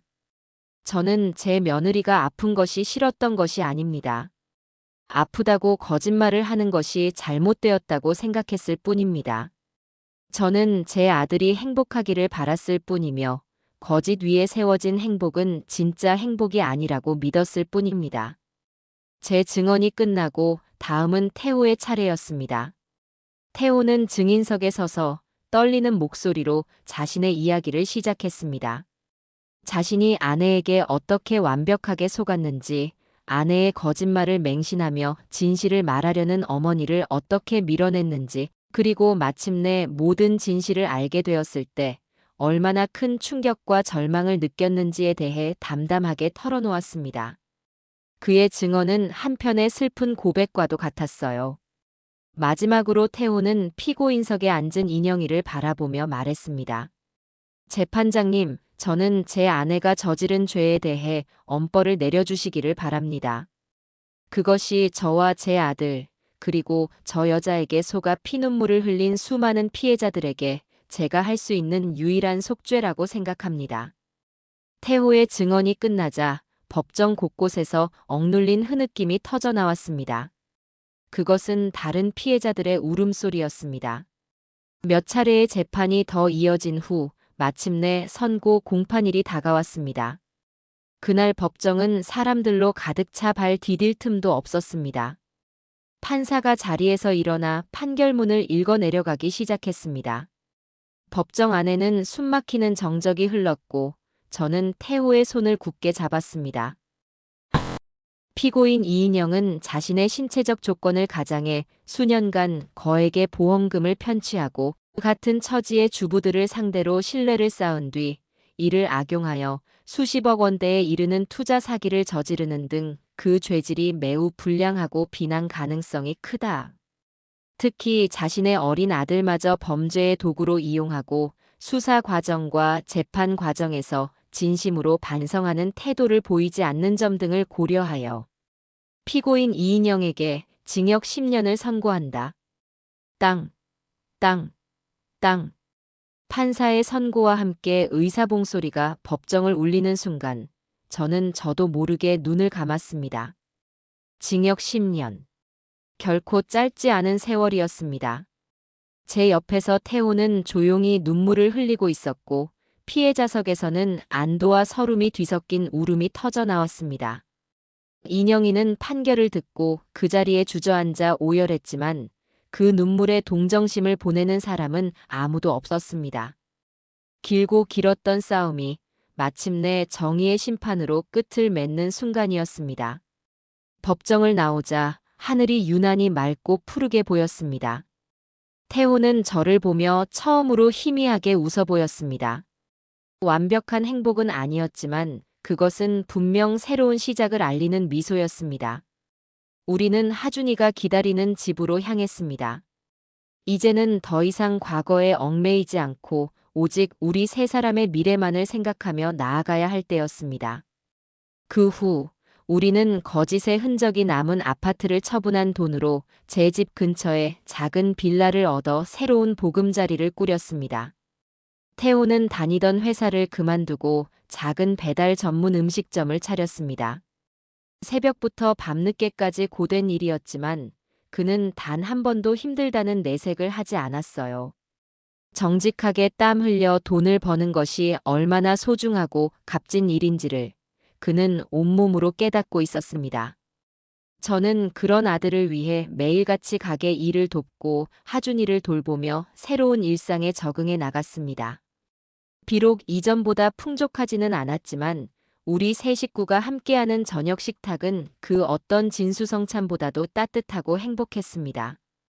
진실 위에서 다시 쌓아올린 우리의 삶은 그렇게 조금씩 하지만 단단하게 뿌리를 내려가고 있었습니다. 인영이에 대한 법의 심판이 내려지고 계절이 여러 번 바뀌었습니다. 강산이 한 번 변한다는 10년의 세월 중 어느덧 첫 번째 해가 그렇게 흘러가고 있었습니다. 시간은 가장 정직한 치유제라는 말처럼 우리 가족의 삶에도 많은 변화가 찾아왔습니다. 고통의 기억이 완전히 사라진 것은 아니었지만 그 상처 위로는 단단한 새살이 돋아나고 있었습니다. 태호가 시작한 작은 가게는 정직한 맛집으로 입소문이 나기 시작하면서 제법 자리를 잡았습니다. 아들은 이제 어엿한 사장님이 되어 몇 안 되는 직원들을 이끌며 성실하게 가게를 꾸려나가고 있었지요. 이른 아침 앞치마를 두르고 가게 문을 나서는 아들의 뒷모습을 볼 때면 저는 한없이 마음이 든든해지곤 했습니다. 예전처럼 좋은 옷을 입고 비싼 차를 타지는 않았지만 스스로의 힘으로 정직하게 삶을 일구어가는 지금의 아들이 저는 수만 배는 더 자랑스러웠습니다. 아들은 더 이상 세상 물정 모르는 어수룩한 청년이 아니었어요. 큰 시련을 겪고 일어선 사람만이 가질 수 있는 깊이와 단단함을 지닌 진짜 어른이 되어 있었습니다. 저의 가장 큰 기쁨이자 삶의 이유인 하준이는 이제 유치원을 졸업하고 초등학교에 입학했습니다. 처음에는 엄마의 부재에 대해 혼란스러워하고 불안해하기도 했지만 아빠와 저의 넘치는 사랑 속에서 아이는 금세 안정을 되찾았습니다. 저희는 하준이에게 엄마는 아주 먼 곳으로 긴 여행을 떠났다고 언젠가 하준이가 아주 많이 크면 다시 만날 수 있을지도 모른다고 설명해 주었습니다. 그것이 아이를 위한 최선의 거짓말이라고 생각했어요. 다행히 하준이는 밝고 씩씩하게 자라주었습니다. 학교에 가는 것을 좋아했고 친구들과 어울려 운동장을 뛰어다니는 것을 즐겼으며 시험에서 100점을 맞았다며 제 품에 안겨 자랑하는 평범하고 사랑스러운 아이가 되었습니다. 아이의 책가방을 챙겨주고 서툰 글씨로 쓴 일기장을 검사해주는 소소한 일상은 제게 그 무엇과도 바꿀 수 없는 행복을 안겨주었습니다. 가끔 인영이의 사건으로 알게 되었던 다른 피해자들의 소식이 들려오기도 했습니다. 그들은 법원의 판결에 따라 인영이의 은닉 재산을 처분한 돈을 일부나마 돌려받았다고 합니다. 잃어버린 돈에 비하면 턱없이 부족한 금액이었지만 그래도 범인이 죗값을 치렀다는 사실에 큰 위안을 얻었다며 제게 고맙다는 연락을 해오는 분도 있었습니다. 그럴 때마다 저는 제가 한 일이 비단 제 가족만을 위한 일이 아니었음을 다시 한번 깨닫고는 했습니다. 어느 화창한 주말 오후였습니다. 저와 태호 그리고 하준이는 오랜만에 가까운 공원으로 나들이를 나섰습니다. 태호는 하준이와 함께 연을 날리며 잔디밭을 뛰어다녔고 저는 벤치에 앉아 그 모습을 흐뭇하게 바라보고 있었습니다. 파란 하늘 위로 높이 솟아오르는 연을 보며 저는 지난 몇 년간의 시간을 조용히 되돌아보았습니다. 참으로 길고 아픈 시간이었습니다. 사랑하는 아들과 며느리의 가정이 무너지는 것을 제 눈으로 지켜봐야 했고 제 손으로 그 모든 것을 세상에 드러내야만 했습니다. 때로는 모든 것을 포기하고 싶을 만큼 절망스러웠고 아들에게 버림받았을 때는 세상에 정말 혼자 남겨진 것 같아 두렵기도 했습니다. 하지만 저는 포기하지 않았습니다. 제 아들을 그리고 제 손주를 그 거짓의 구렁텅이에서 구해내야 한다는 일념 하나로 여기까지 달려왔습니다. 문득 그런 생각이 들었습니다. 제가 얻은 진짜 승리는 며느리 인영이를 감옥에 보낸 것이 아니라는 생각. 진짜 승리는 제 아들 태호가 더 이상 거짓된 삶에 기생하지 않고 제 발로 당당히 설 수 있게 된 것. 그리고 제 손주 하준이가 진실하고 정직한 세상 속에서 올바른 가치관을 배우며 자라날 수 있는 환경을 만들어준 것. 그것이야말로 제가 이 힘든 싸움을 통해 얻어낸 가장 값진 승리였습니다. 만약 제가 그때 진실을 외면했다면 우리는 지금쯤 겉만 번지르르한 거짓 행복 속에서 영혼이 썩어 문드러지고 있었을지도 모릅니다. 할머니. 생각에 잠겨 있는데 하준이가 땀을 뻘뻘 흘리며 제게로 달려와 품에 폭 안겼습니다. 할머니, 제가 날린 연이 하늘 제일 꼭대기까지 올라갔어요. 어머, 그랬어? 우리 하준이가 최고네. 저는 아이를 꼭 껴안아주며 이마에 맺힌 땀을 닦아주었습니다. 아이에게서는 햇볕에 그을린 건강한 냄새와 풀냄새가 섞여 풍겨왔습니다. 그때 연주를 감으며 저희 쪽으로 걸어오던 태호가 저와 눈이 마주치자 따뜻한 미소를 지어 보였습니다. 그 미소 속에는 지난날의 아픔과 미안함, 그리고 지금의 행복에 대한 깊은 감사가 모두 담겨 있었습니다. 저 역시 아들을 향해 마주 웃어주었습니다. 더 이상 우리에게는 어두운 비밀도 서로를 향한 의심도 남아있지 않았습니다. 오직 서로에 대한 굳건한 믿음과 사랑만이 존재할 뿐이었습니다. 제 품에 안긴 손주의 따뜻한 체온을 느끼며 아들의 믿음직한 미소를 바라보며 저는 비로소 완벽한 평화를 느꼈습니다. 길고 길었던 폭풍이 지나가고 마침내 우리 가족에게도 눈부시게 찬란한 봄날이 찾아온 것이었습니다.